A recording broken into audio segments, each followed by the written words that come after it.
Hello aspirants, welcome to this session on static revision day one.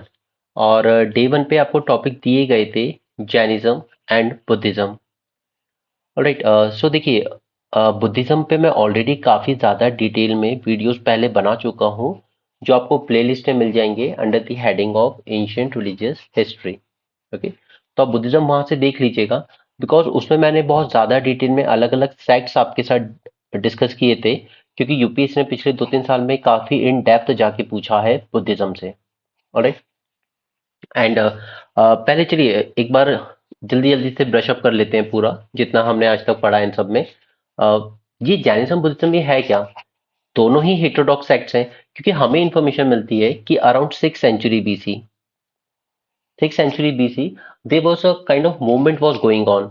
जैसे UPSC mains में question भी पूछता है कई बार आपसे कि ये जो जैनिज्म बुद्धिज्म रिलीजन थे, क्या ये रिलीजन थे या एक तरह का सोशल रिएक्शन था against the Brahmanism. Alright, so 6th century BC के टाइम पर काफी सारे social political and economic religious changes हो रहे थे। और इस वजह से जैसे आप जानते हैं 6th century BC को हम लोग क्या कहते हैं कि ये हमारा सेकेंड इंडस्ट्रियल रेवोल्यूशन माना जाता है। सेकेंड क्यों? Because first was considered as Harappan culture. Okay, वो अर्बनाइज सिविलाइजेशन था, उसे मानते हैं हम लोग वो हमारा फर्स्ट इंडस्ट्रियल रेवोल्यूशन था। ओके, सेकेंड रेवोल्यूशन मानते हैं हम लोग this 6th century BC, which is considered as a age of Mahajanapada. Okay, उसी तरह से थर्ड रेवोल्यूशन हम लोग मानते हैं अपना with the coming of Turks, क्योंकि क्योंकि वेस्ट नॉर्थ वेस्ट की तरफ से पूरा एक ट्रेड खुल गया था, एक कनेक्टिविटी खुल गई थी बाकी के रीजन के साथ। ओके, और फोर्थ माना जाता है with the coming of Britishers. Clear है यहाँ तक? तो चलिए, 6th century BC के टाइम पर काफी सारे सोशल पॉलिटिकल इकोनॉमिक इवल्स हो रहे थे, जिस वजह से एक ऐसा डोमिनेंट सेक्ट, ओके, ऐसी मेजोरिटी पॉपुलेशन जो कहीं ना कहीं सोशल हायरार्की में अपने आप को नीचे देख रही थी, वो अब उठना चाहती थी। क्लियर? तो हमारे पास कुछ टेक्स्ट से इंफॉर्मेशन मिलती है कि ऐसे कुल मिलाकर 62 रिलीजियस सेक्ट्स हुआ करते थे उस वक्त। ओके, उन्हीं में से प्रोमिनेंट थे बुद्धिज्म, जैनिज्म एंड एक और हुआ करता था अजीविकास। अजीविकास पे ही मैंने एक सेपरेट वीडियो बना रखा है, वो आप प्लेलिस्ट में देख लेना। वैसे पूछा जाए मुश्किल है, बट एक बार अगर देख लोगे तो बेटर रहेगा। ओके, नाउ, और इन 62 सेक्ट्स में से सबसे ज्यादा पॉपुलर हुए बुद्धिज्म एंड जैनिज्म, जिनके बारे में हम लोग आज पढ़ने जा रहे हैं। क्लियर? अब देखिए, आप जानते हैं कि उस टाइम हमारी जो सोसाइटी थी 600 BC में, वो 4 वर्ण में डिवाइडेड थी। सबसे ऊपर थे ब्राह्मण्स, ठीक है, priestly class, you can say the educated class, जो who were having a kind of monopoly over teaching. Okay, teaching कह लीजिए या एजुकेशन कह लीजिए या नॉलेज कह लीजिए, जिन्होंने नॉलेज पे अपनी मोनोपोली बनाई हुई थी, ब्राह्मण्स। दूसरे थे Kshatriya, okay, who were the ruling class, या आप कह लीजिए कि वॉरियर क्लास, जो लड़ाई करती थी, प्रोटेक्ट करती थी सबको, और साथ में रूल करती थी और टैक्स कलेक्ट करती थी लोगों से। ओके, थर्ड पे आते थे वैश्य। वैश्य वो होते थे जो ट्रेड एंड कॉमर्स में लगे हुए थे या फिर एग्रीकल्चर में लगे हुए थे, वो लोग। और ये लोग थे जो टैक्स पे करते थे, ठीक है, और बदले में जो क्षत्रिय थे या किंग था, वो उनको क्या देता था? Protection. Clear? And Brahmins were there to guide the king. Okay, and last में आते थे शूद्र। अब शूद्र पे सबसे ज्यादा आप कह सकते हैं डिसेबिलिटीज इंपोज की जाती थी, and all these were happening on the basis of birth. Okay, this was the worst aspect of varna system, कि by the basis of birth आपको शूद्र को माना जाता था, you are born only to serve the upper 3 varnas. Okay, at इस time तक आते आते 6th century BC तक आते आते यही सिचुएशन थी।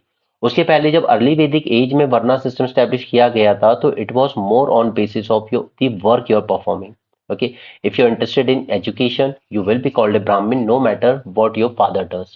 Okay, if you're doing a work of trade and commerce, you will be called as Vaishya no matter you're born to a Brahmin father. Alright, but later वैदिक तक आते आते चीजें वर्क से निकल के हो गई बर्थ के बेसिस पर। ओके, और 6th century BC तक आते आते जब 16 महाजनपद बने, बड़े बड़े एम्पायर बनना शुरू हुए, तब तक ये सोशल स्ट्रक्चर जो था ये पूरी तरीके से स्ट्रेंथन हो चुका था, रिजिड हो चुका था। क्लियर?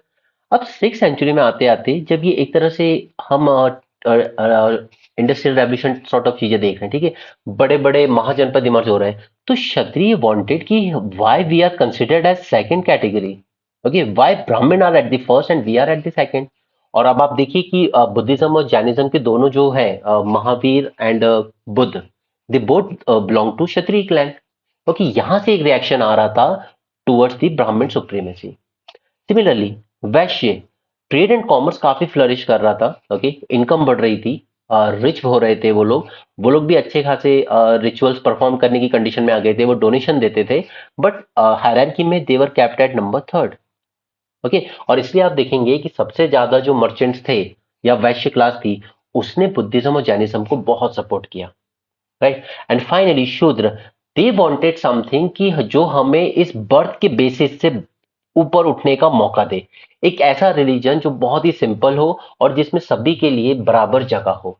सो इन सब चीजों से इन हेटेरोडॉक्स सेक्ट्स को, जिन्हें हम हेटेरोडॉक्स सेक्ट्स कह रहे हैं, all these 62 and specially these two, इनको एक तरह का बूस्ट मिलता है। ऑलराइट, इसलिए हम लोग कहते हैं कि ये एक तरह से माना जाता है कि एक सोशल रिएक्शन था towards the prevailing conditions of 6th century BC। Alright, अब देखिए अलग अलग उसमें डिवाइड करके देखते हैं सोशल सोशल कॉजेज में। तो पहला तो वर्ना सिस्टम, जो मैंने आपको एक्सप्लेन कर दिया कि वर्ना सिस्टम से कहीं ना कहीं एक डिससेटिस्फैक्शन था लोगों में। ओके, सोशल कॉजेज में फर्स्ट इज वर्ना सिस्टम। क्षत्रिय भी उस चीज को कि हम लड़ाई करते हैं, हम गवर्न करते हैं, हम टैक्स कलेक्ट करते हैं, हम इम्प्लीमेंट करते हैं सारी policies, but we are at the second level of hierarchy, ठीक है। उसी तरह से वैश्य भी परेशान था कि मैं टैक्स पे करता हूँ, ओके, मैं एग्रीकल्चर करता हूँ, मैं ट्रेड एंड कॉमर्स करता हूँ, मैं कैटल्स को भी रेयर करता हूँ, but I am kept eight third. And Shudras were also, and जो अपर के तीन वर्ण है ना, उनको कहा जाता था द्विज, that is twice born. Okay, और इन तीनों को अलाउ था कि आप सैक्रेड थ्रेड भी पहन सकते हो और आप वेदास की पढ़ाई भी कर सकते हो, बट शूद्र को स्पेशली कहा गया कि आपका जन्म केवल बाकी के तीन वर्णों की सेवा करने के लिए हुआ है। ओके, उन्हें कोई सैक्रेड थ्रेड का अलाउ नहीं था, ठीक है, उन्हें एजुकेशन अलाउ नहीं था, उन्हें कोई वेद वगैरह सुनना तक अलाउ नहीं था।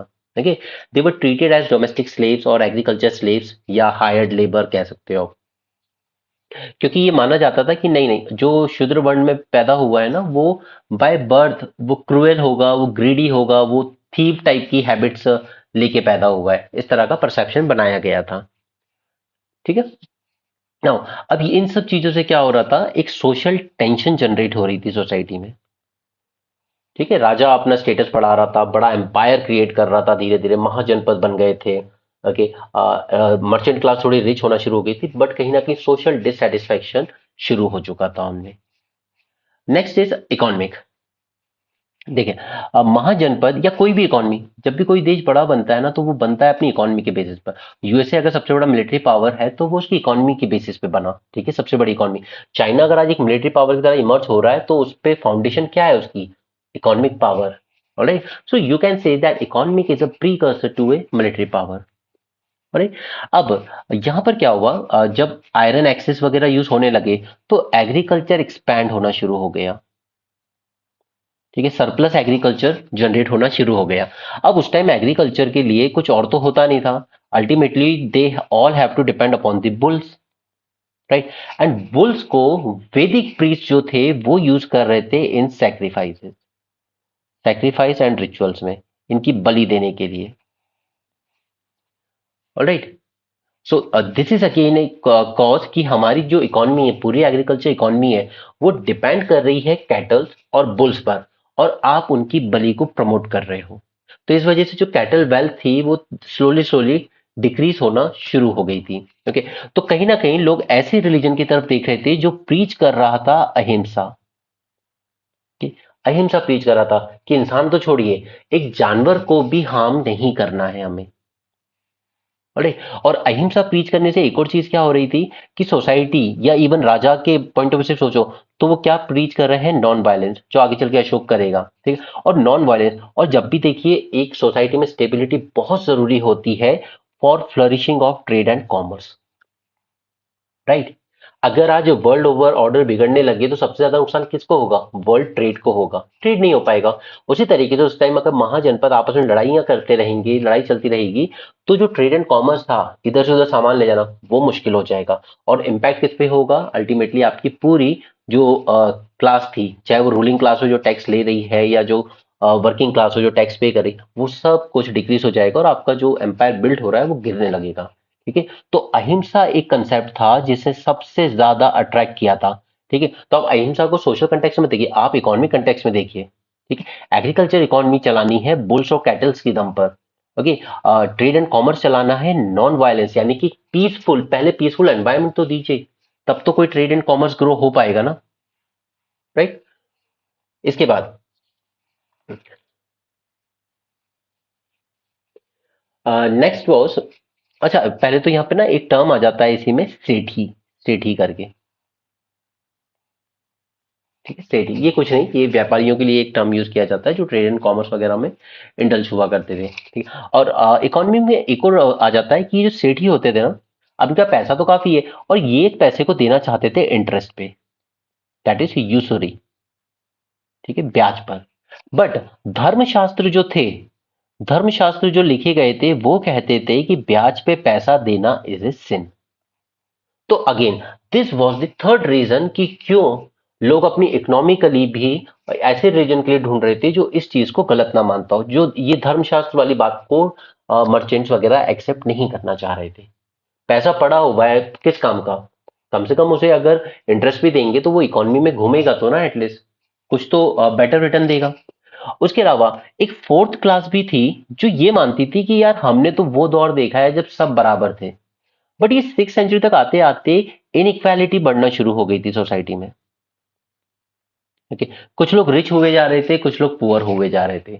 तो कुछ लोग थे जो जान मानते थे कि यार ये इनइक्वालिटी कम करने का एक ही तरीका है, that go back to old world. Okay.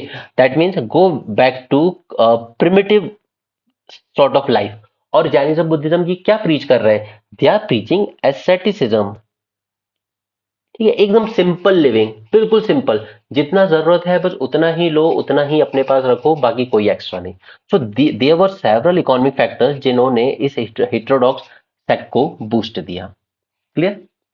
उसी तरीके से रिलीजियस फैक्टर्स भी थे। क्योंकि देखिए जो वैदिक रिलीजन था ब्राह्मणिज्म, वो सबसे ज्यादा क्या एम्फेसाइज कर रहा था? वो एम्फेसाइज बहुत करता था सेरेमनीज एंड रिचुअल्स। बड़े बड़े यज्ञ हवन करवाइए, इवन हाउस होल्ड यज्ञ तक ले आए थे। वो बड़े तो छोड़ दीजिए जो राजा करते थे, चक्रवर्ती राजा लोग, घरों में भी अग्निहोत्र कीजिए, रोज कीजिए। ठीक है। तो ये यज्ञ हवन से भी लोग परेशान थे। वो देवर कंसिडरिंग कि all these are meaningless ceremonies. Okay, these sacrifices and rituals are increasing, and not just increasing, they were also becoming more and more elaborate and expensive as well. Okay, और ये rituals and ceremonies के through ही था कि Brahmins अपना domination बनाए हुए थे। ठीक है, आज भी है ना हमारे यहाँ। और वो आधे लोग डर की वजह से भी करते हैं कि जैसे घर में किसी बड़े बुजुर्ग की डेथ हुई है, उसके जब तक हम लोग वो पिंड दान और ये सब नहीं कराएंगे ब्राह्मण से, तब तक ऐसा लगेगा कि नहीं नहीं कुछ अधूरा है। राइट। तो वो सब चीजें ब्राह्मण का डोमिनेंस एकदम से मैंडेटरी हो चुका था, ना चाहते हुए भी वो आपको करना ही पड़ रहा था। अदरवाइज आपके खुद के दिमाग में वो इस तरह से बैठा हुआ था कि यार इसके बिना कैसे। Right. So this was a region that people were looking for a religion which is very simple. Okay, very simple to understand and very simple to practice. Clear? तो अब इसी हेटेरोडॉक्स सेक्ट्स में से निकल कर आते हैं हमारे पास जैनिज्म एंड बुद्धिज्म। ओके। सबसे इंपॉर्टेंट, पहले जैनिज्म को देख लेते हैं, उसके बाद फिर बुद्धिज्म को देख लेंगे। देखिए जैनिज्म एक रिलीजन था जो शायद एकदम extreme form of non violence preach कर रहा था। उसका ये कहना था कि सिर्फ एनिमेटेड ही नहीं, यानी कि ऐसे जीव नहीं, जैसे इंसान है, जानवर है, सिर्फ जीव ही नहीं, जो अनएनिमेटेड ऑब्जेक्ट्स भी है ना, जैसे इवन एक रॉक है, it also has a life. Okay. River, it also has a life, it also has a soul. Tree, it also has a life. Okay. ये कहता था किसी को भी नुकसान मत पहुंचाओ। ठीक है। और यही रीजन था कि कभी जैनिज्म ने ऐसे फॉलोवर्स को अट्रैक्ट नहीं किया जो एग्रीकल्चर करते थे। क्यों? क्योंकि एग्रीकल्चर में ऑब्वियसली वो कहता है कि सॉइल को भी टिल मत करो, क्योंकि जब आप सॉइल की टिलिंग करोगे ना ऊपर नीचे, तो काफी सारे माइक्रो ऑर्गेनिज्म मर जाएंगे। राइट। इसे कभी भी एग्रीकल्चर क्लास ज्यादा जैनिज्म की तरफ अट्रैक्ट नहीं हो पाई due to this practice of extreme non violence. Clear. 24 Tirthankara माने जाते हैं इसके टोटल। हमें फर्स्ट का याद रखना है, first was Rishabh Dev, okay, जिनका जन्म अयोध्या में हुआ था। And 23rd this was the first. 23rd was Parshvanath, इनका जन्म वाराणसी के आसपास हुआ था। ये याद रखने की जरूरत नहीं है। आपको याद जो रखना है ना वो है एक तो ये ऋषभ देव, और एक सेकंड नंबर के हुआ करते थे, उनका नाम याद ना भी रहे तो इतना इंपॉर्टेंट नहीं है, that is Arishtanemi. Okay, Arishtanemi and Rishabh Dev, यानी कि फर्स्ट एंड सेकंड वर्ड, इन दोनों के नाम ना ऋग्वेद में भी मिलते हैं। दैट इज इंपॉर्टेंट थिंग कि ये दोनों Tirthankara first and the second one, इन दोनों के नाम ऋग्वेद में भी मेंशन किए गए हैं। क्लियर, इतना याद रहेगा। अब चलिए नेक्स्ट हम लोग आ जाते हैं सीधे फास्ट फॉरवर्ड टू महावीर। चलिए महावीर की तरफ आते हैं। तो पहले महावीर के बारे में बेसिक जान लें। चलिए बेसिक बाद में जानेंगे, वैसे भी उनकी टीचिंग्स ज्यादा इंपॉर्टेंट है, वो सब इतना जरूरी नहीं है। सी वैसे जैनिज्म में त्रिरत्न की सबसे ज्यादा इंपॉर्टेंस है। इसको आप याद रख सकते हो KFC के नाम से। मैं हर एक चीज बहुत ज्यादा डिटेल में नहीं ले रहा हूँ कि मैं पहले ये सब करा चुका हूँ आपको, मैं सिर्फ एक रिवीजन करवा रहा हूँ ताकि संडे को जब हम एक मॉक टेस्ट सॉल्व करेंगे तो आपके पास अच्छा नॉलेज हो। ठीक है, बाकी मैंने आपको सुबह कहा था कि आप लोग जहां से खुद के नोट्स है वहां से पढ़ो, बिल्कुल पढ़ो। ओके, बार बार नोट्स और सोर्सेज चेंज मत करना प्रिपरेशन में, वो बहुत बड़ी गलती होती है। चलिए KFC से याद रख सकते हो, right knowledge, right faith and right conduct. मैं एक्सप्लेन नहीं कर रहा हूँ because obviously they are self explanatory. आपके पास सही ज्ञान होना चाहिए, आपका बिहेवियर, आपका कंडक्ट सही होना चाहिए, और आपका फेथ यानी आपकी बिलीफ, आपकी सोच, वो भी उतनी ही अच्छी होनी चाहिए। क्लियर। मैंने पार्श्वनाथ बता दिया आपको 23rd थे, महावीर से जस्ट पहले, and Mahavir became the 24th one. Okay, उसी तरीके से पंच महाव्रता। पंच महाव्रता, तो गांधी जी ने दो अपनाए यहां से, दैट इज सत्य एंड अहिंसा। ठीक है, सत्य एंड अहिंसा। उसके बाद थर्ड है आपका अस्तेय। ओके, अस्तेय का मतलब होता है डू नॉट स्टील। ये कहता है कि चोरी नहीं करनी है, डू नॉट स्टील। ठीक है, अहिंसा आपको पता ही है, नॉन वायलेंस, सो मैंने नहीं दिखा है। सत्य मीन्स ट्रूथ, राइट। उसी तरीके से फोर्थ है अपरिग्रह। अपरिग्रह का मतलब होता है do not acquire property, do not acquire property. इसलिए आप अभी आगे मैं आपको जब इसका डिवीजन के सेक्ट बताऊंगा तो उसमें एक सेक्ट था जो बिल्कुल न्यूड घूमता था, दिगंबर। ठीक है, वो यही कहता था कि नहीं नहीं कपड़े भी मत पहनो, बिकॉज वो भी क्या है, एक तरह का पोजीशन ही है ना आपके पास कि कुछ तो है। बट आज कितने जैन लोग प्रीच करते होंगे इस फिलोसफी को, डू नॉट एक्वायर प्रॉपर्टी, सबके पास प्रॉपर्टी है। Anyway, brahmacharya, see this was the one जो महावीर ने ऐड किया था। Okay, this brahmacharya was added by Mahavir. Alright, बाकी के चार उनसे पहले के जो तीर्थंकार थे उन्होंने दे दिए थे, और महावीर ने आके इसमें लास्ट ऐड किया, दैट इज ब्रह्मचर्य। और आपको पता है कि महावीर खुद मैरिड भी थे पहले, और उसके बाद उनका शायद एक बेटा या बेटी भी थी, और उसके बाद उन्होंने अपना घर छोड़ा था in the search of truth. Okay, so जो लोग कहते हैं कि जो एक बार गृहस्थ आश्रम में चला गया या घर में जिसने एक वैवाहिक जीवन बिता लिया तो वो ब्रह्मचारी अब नहीं बन सकता, ऐसा नहीं है। ओके, ब्रह्मचर्य लाइफ के किसी भी स्टेज पे फॉलो किया जा सकता है। ओके, इट्स नॉट लाइक कि एक बार अगर शादी कर ली या आप फिजिकल हो गए कहीं पे किसी के साथ तो आप अब ब्रह्मचार्य फॉलो नहीं कर सकते लाइफ में कभी। आप कर सकते हो बट फ्यूचर में, मतलब उसके बाद छोड़ना पड़ेगा फिर। ओके, नेक्स्ट चलिए इनके बारे में बेसिक बातें, वैसे तो मैं नहीं चाहता था ये बताना क्योंकि उसका कोई सेंस नहीं है, वैसे इतना फर्जी क्वेश्चन यूपीएससी क्या है पूछता भी नहीं है आपसे। जैसे इनका रियल नेम क्या था तो वैसे सभी को पता है शायद, वर्धमान। ठीक है, इसलिए मैंने आपसे सुबह कहा था कि आप एनसीईआरटी तो फिर भी खुद से एक बार पढ़ लीजिएगा, उसमें कुछ समझाने लायक चीज नहीं है। ठीक है, इनका बर्थ कब होता है, 540 बीसी में, काफी पहले। तो और मैं आपसे 6th सेंचुरी बीसी की ही बात कर रहा हूँ। 6th सेंचुरी बीसी का मतलब होता है 600 बीसी टू 500 बीसी। ओके, और इसी के बीच दैट इज यहाँ कहीं 540 में बर्थ होता है वर्धमान महावीर का। अरे, बर्थ हुआ कहाँ था, तो इनका बर्थ हुआ था कुंडलग्राम। जो कि आता है आज बिहार के वैशाली में। राइट। इनके फादर का नाम था सिद्धार्थ। ये आपको यूपीएससी तो कभी नहीं पूछेगा, बट मे बी आप लोग स्टेट पीएससी वगैरह तो देते ही होंगे। इनकी मदर का नाम था त्रिशला। राइट।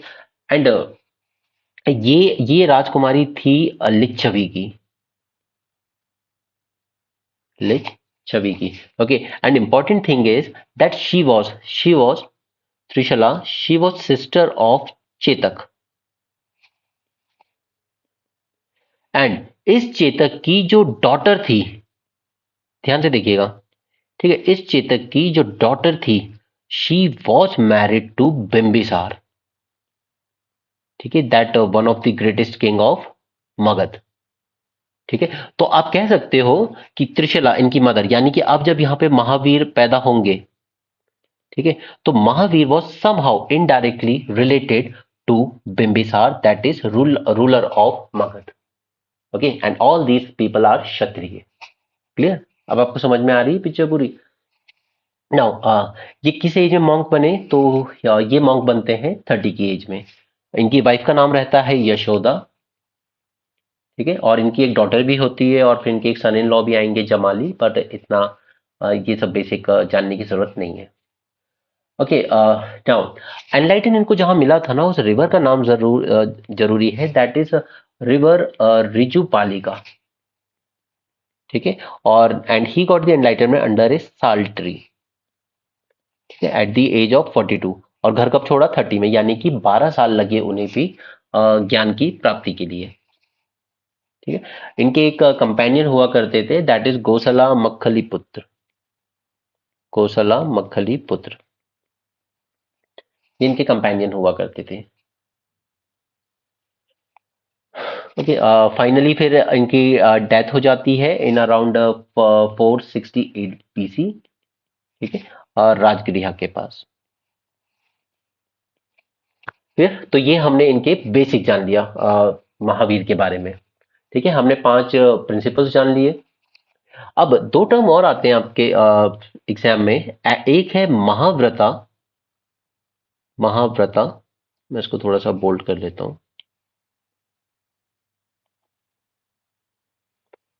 महाव्रता। और एक आता है अनुव्रता। ठीक है, टर्म बेस्ड क्वेश्चन बहुत आते हैं प्रीलिम्स में।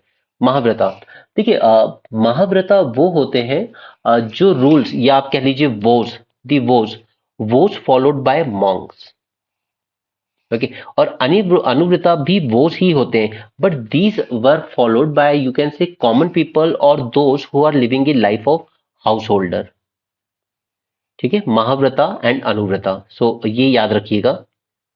मैं इसको बॉक्स कर देता हूं। राइट। नाउ अब हम देख लेते हैं जल्दी से जैन फिलॉसफी के कुछ फीचर्स। ओके, देखिए, ये आपके प्रीलिम्स के लिए ज्यादा इंपॉर्टेंट है। First, that Jainism it rejected. अब क्योंकि ब्राह्मणिज्म और वैदिक प्रैक्टिसेस के अगेंस्ट ही हैं, so obviously they will reject the Vedas, right, and rituals as well. Obviously वो रिजेक्ट करेंगे।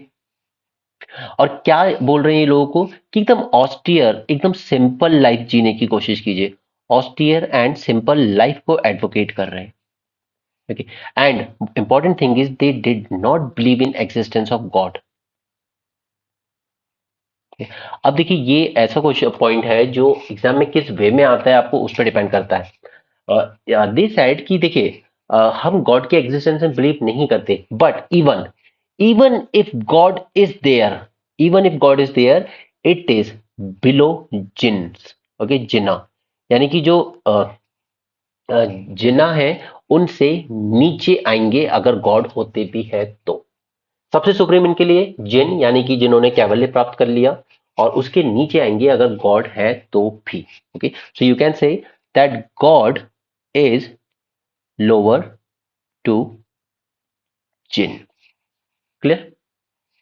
सेकंड, ये गॉड में इस कंटेक्स्ट में बिलीव नहीं कर रहे थे कि एक गॉड है, उसने वर्ल्ड को बनाया है, वो मेंटेन करता है। No, they said that this universe is maintained by a universal law.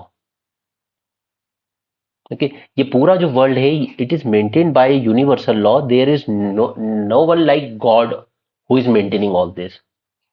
Alright, then yes they believed in theory of karma. ठीक है, और अब देखिए, हम लोग जो गीता या महाभारत में जो कर्म के बारे में पढ़ते हैं उसका सेंस क्या है कि कर्म करो।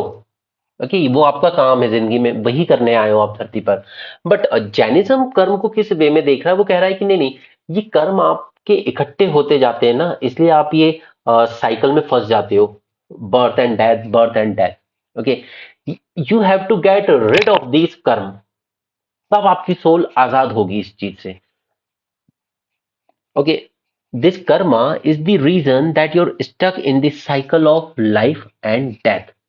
ओके, ये जो कर्म है ये एक लेयर चढ़ा देते हैं आपकी सोल के ऊपर, आत्मा के ऊपर, और ये आपके पास्ट एक्शंस होते हैं। जब तक आप इनसे unless you will not get rid of these karma, your soul won't be able to attain nirvana. Okay, अब इस कर्म से कर्मा से रिड करने मुक्ति पाने के लिए हमें क्या करना होगा? Okay, how to get rid from this karma? तो वो कहता है कि जो ब्राह्मण्स कह रहे हैं ना, वैदिक प्रैक्टिसेस करो, रिचुअल्स करो, यज्ञ हवन करो, नो, उससे नहीं होगा। ये अगर आपको करना है तो you have to do extreme level of asceticism. Okay, इससे आपका ये जो कर्मा जो आपकी उस पे चढ़ गया है बॉडी पर, उस आपकी आत्मा पर, उससे आपको रिलीज हो पाएगा, करेगा। ठीक है, एक्सट्रीम एस्थेटिसिज्म से। क्लियर? अब यहां पर वापस आते हैं, तो एक टीचिंग और है इनकी, दैट इज जीव एंड अजीव।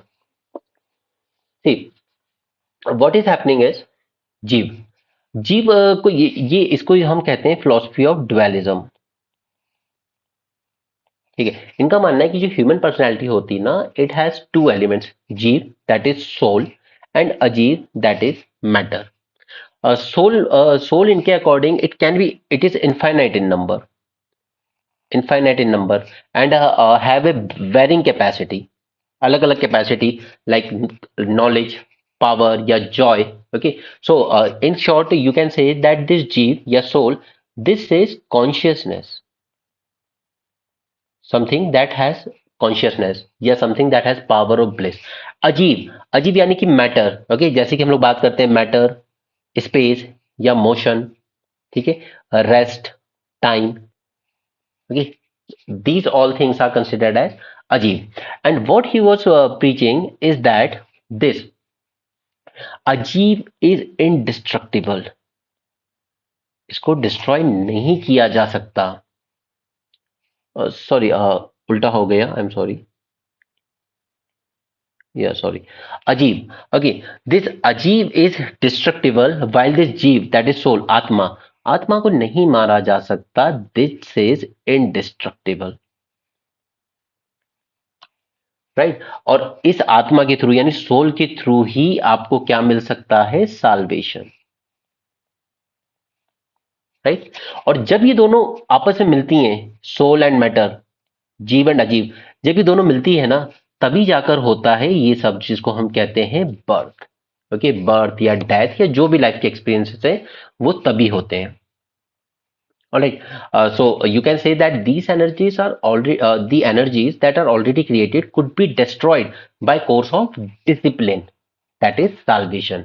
ठीक है, तो आपको ये जो यूनियन हो रहा है ना सोल और मैटर का, इसको डिस्ट्रॉय करना है, तब जाके आप ये बर्थ और डेथ की साइकिल से बाहर निकलोगे। और ये डिस्ट्रॉय करने के उन्होंने 7 ही तरीके बताए थे, वही सब। ओके, जैसे आप वो सब फॉलो कीजिए, extreme asceticism and all those, फिर उनका वो त्रिरत्ना एंड ऊपर जो हमने पंच मार्क देखे वो सब फॉलो करके। Clear? Extreme form of non violence preach कर रहे थे, तो अच्छी बात भी थी कि वॉर वगैरह कम होगी अगर फॉलो करेंगे। ठीक है, ट्रेड एंड कॉमर्स को अच्छा बूस्ट मिलेगा, एनिमल सैक्रिफाइसेस कम होंगे तो एग्रीकल्चर इकोनॉमी को भी बूस्ट मिलेगा। Right, but at the same time इतना ज्यादा एक्सट्रीम लेवल का प्रीच किया कि लोग, एग्रीकल्चर करने वाले लोग उनके पास ही नहीं आए, कि अगर हम सॉइल को टिल ही नहीं करेंगे, माइक्रो ऑर्गेनिजम्स को मारेंगे ही नहीं, तो फिर कैसे होगा ये? ओके, नाउ अब हम लोग आते हैं, हाँ, there is a school called as Syadvada और अनेकांतवाद। ठीक है, दोनों एक ही बात है। ठीक है, अनेकांतवाद या फिर शायदवाद।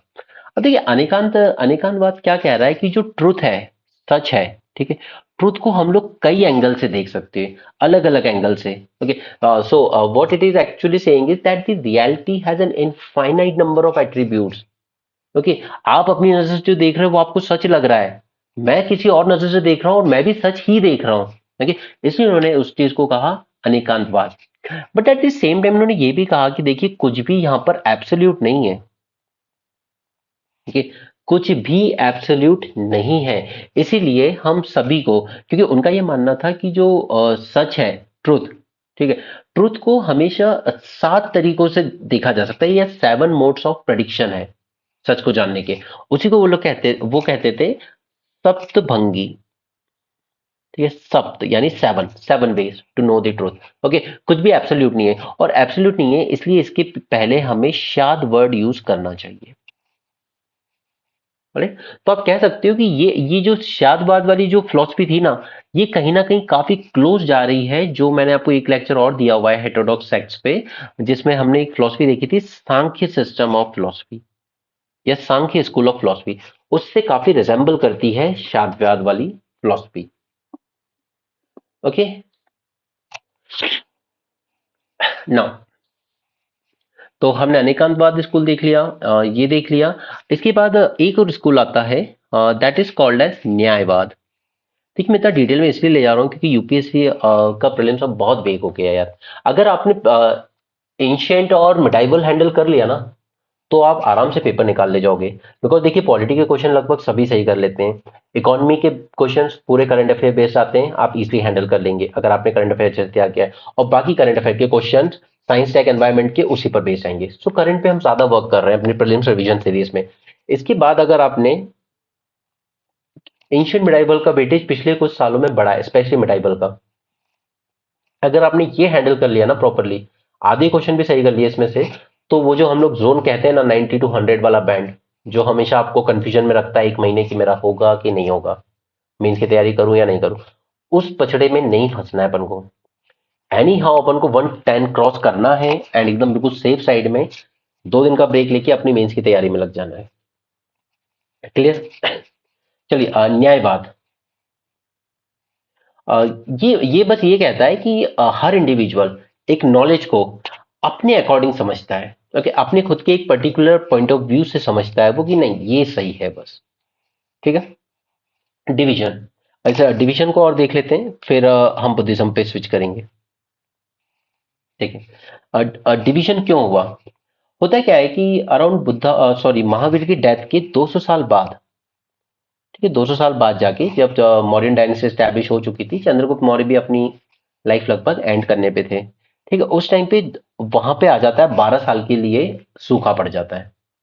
ठीक है, लोग डेथ खाने की दिक्कतें हो जाती है वगैरह वगैरह, तो कुछ लोग साउथ की तरफ माइग्रेट कर जाते हैं। ठीक है, साउथ इंडिया की तरफ चले जाते हैं, और कुछ लोग मगध में ही रह जाते हैं।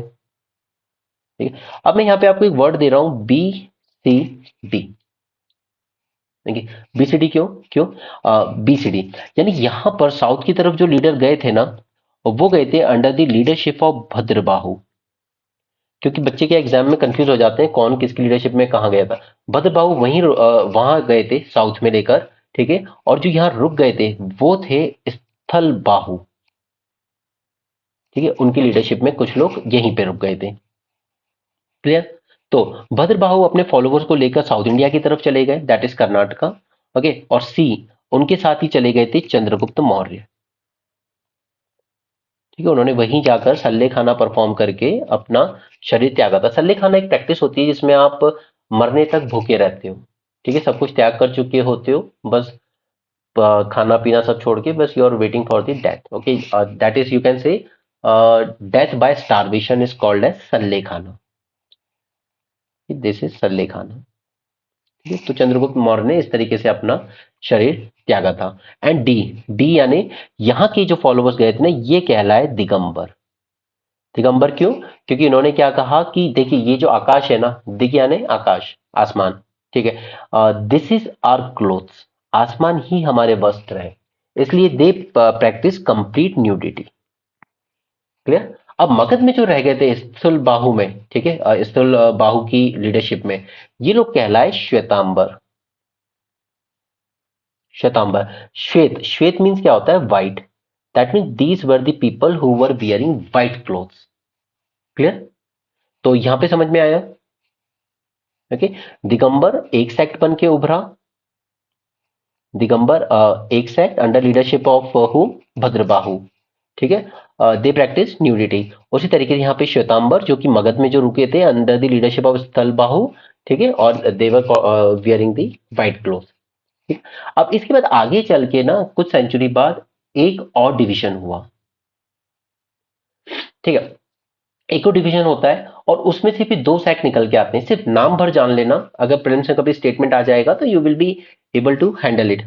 एक सेक्ट ने दिगंबर्स को आके ज्वाइन कर लिया, जिसे हमने कहा समायास। ठीक है, इनकी डिटेल में नहीं जाएंगे, उतना डिटेल में यूपीएससी जाएगा भी नहीं। ठीक है। समायास, ये चले गए दिगंबर्स के साथ।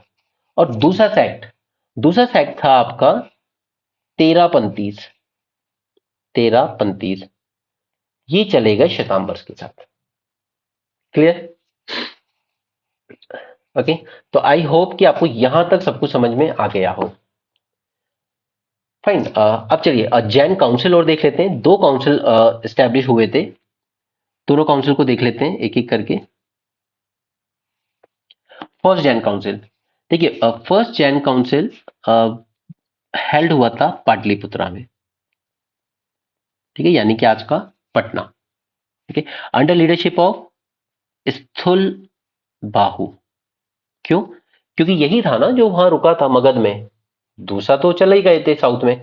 ठीक है, ये यहां रुका था मगध में, और मगध की कैपिटल में ये हो रहा है। ठीक है, और कब हो रहा है? 3rd सेंचुरी बीसी, उसी दौरान। ओके। यहां पे कंपाइल किए गए 12 अंग। 12 अंग टू रिप्लेस दी 14 पूर्व जो कि ओल्ड टेक्स्ट हुआ करते थे जैनिज्म के, बिकॉज दे वर लॉस्ट। तो नया कंपाइलेशन करना था, तो अब लिखे गए न्यू 12 अंग। ठीक है, लेकिन दिगंबर्स ने इसको बॉयकॉट कर दिया। हम नहीं मानते ये सब।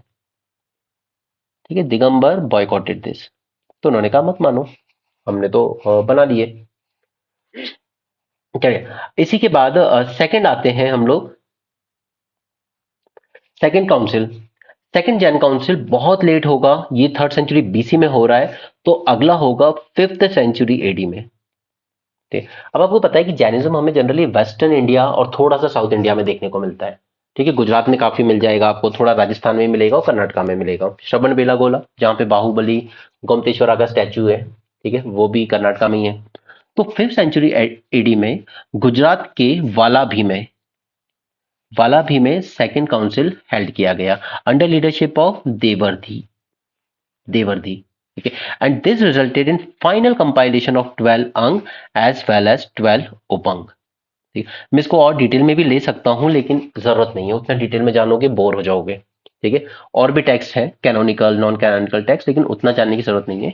उतना डिटेल में यूपीएससी आपको ले नहीं जाएगा, तो मैं भी उतना डिटेल में नहीं ले जा रहा हूँ। ओके। अगर इसको याद रखने की में दिक्कत आए कि कौन सा काउंसिल कब कहाँ हुआ था, तो इसके लिए आप वर्ड याद रख लीजिए, पीएस। ठीक है, जैसे प्रकाश सिंह केस पढ़ते हैं ना हम लोग, एक famous police reform related, Pataliputra में होता under leadership of Sthulabahu. Okay. और क्योंकि दिगंबर ने बॉयकॉट किया, तो आप वैसे भी याद रख सकते हो कि स्थूलबाहु की लीडरशिप में ही हुआ होगा, जो मगध में रुका था। दूसरा, यहाँ पे आप विराट कोहली का नाम याद रख सकते हैं, वीके। ठीक है, दैट इज वालाभी में हुआ था अंडर लीडरशिप ऑफ देवर्दी। ठीक है, and all these 12 Angas were written in the language of Ardhamagadhi. Ardhamagadhi language में हुआ था। क्लियर है? तो चलिए, अब हम आ जाते हैं जल्दी से बुद्धिज्म पे। ठीक है, बुद्धिज्म वैसे मैंने पूरा डिटेल में कराया हुआ है उन वीडियोस में, और वो आपको देखने वैसे भी पड़ेंगे। मुझे यहाँ पर मेनली मुझे आपके साथ जैनिज्म ही लेना था।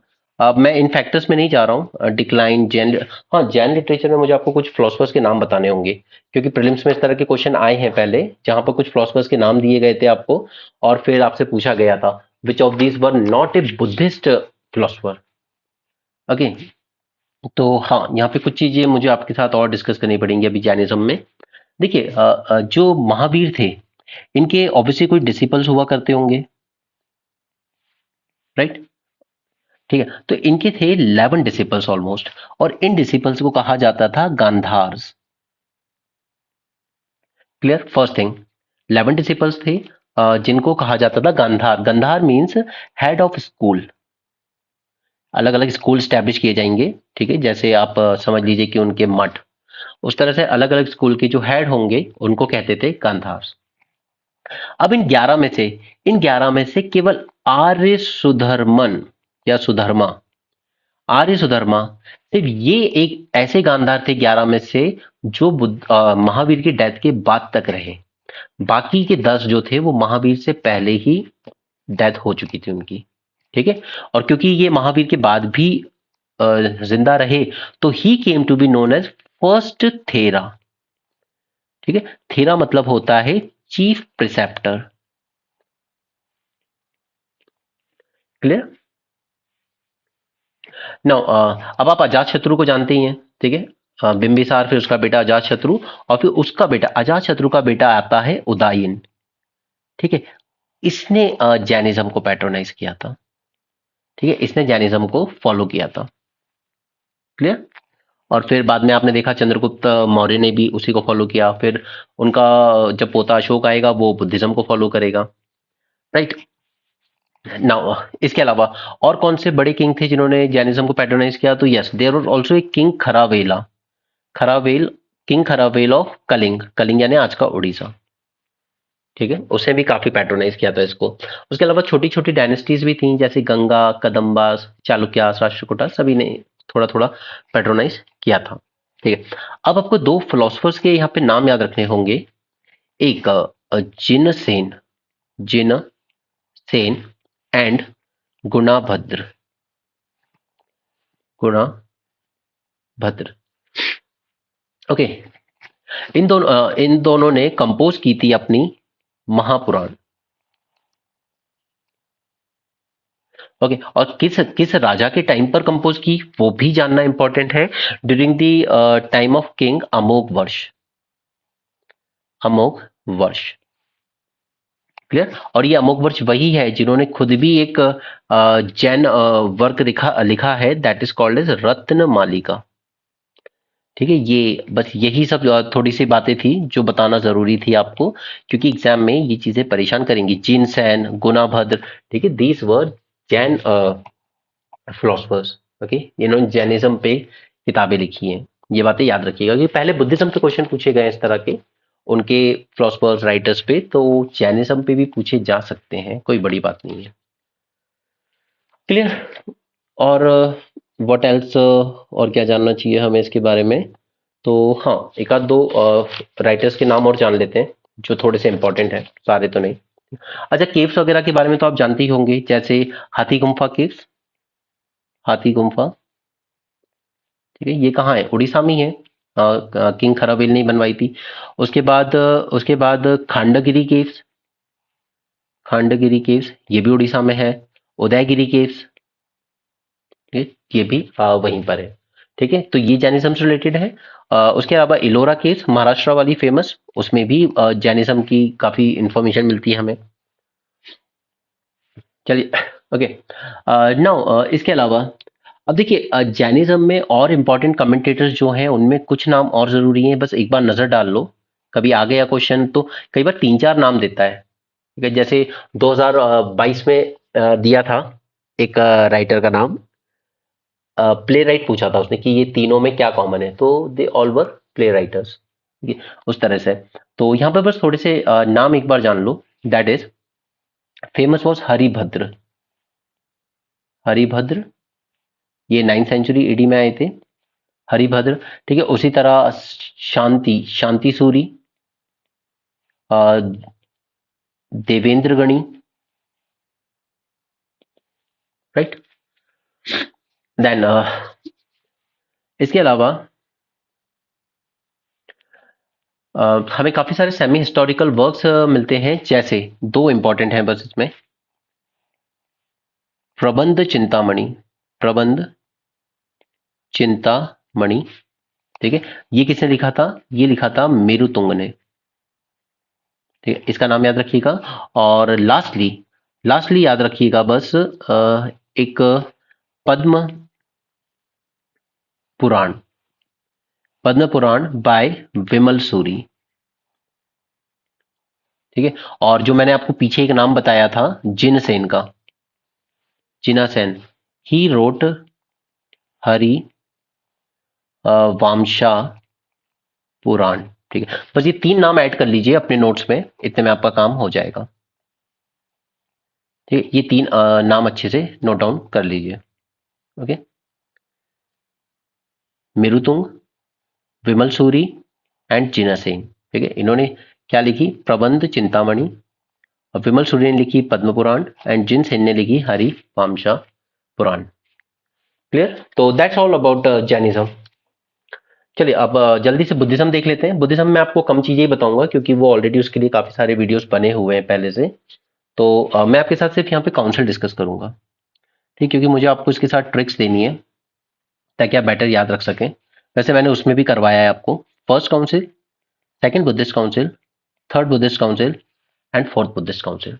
ठीक है, पहले मैं आपको इन सब के लिए ना कीवर्ड्स लिख के दे देता हूँ, वो ज्यादा जरूरी है, वो आपको ज्यादा हेल्प करेंगी चीजें याद रखने में। फर्स्ट वाले का कीवर्ड है राम। ओके, यानी कि राजगृह में हुई थी, राजगृह में हुआ था फर्स्ट बुद्धिस्ट काउंसिल।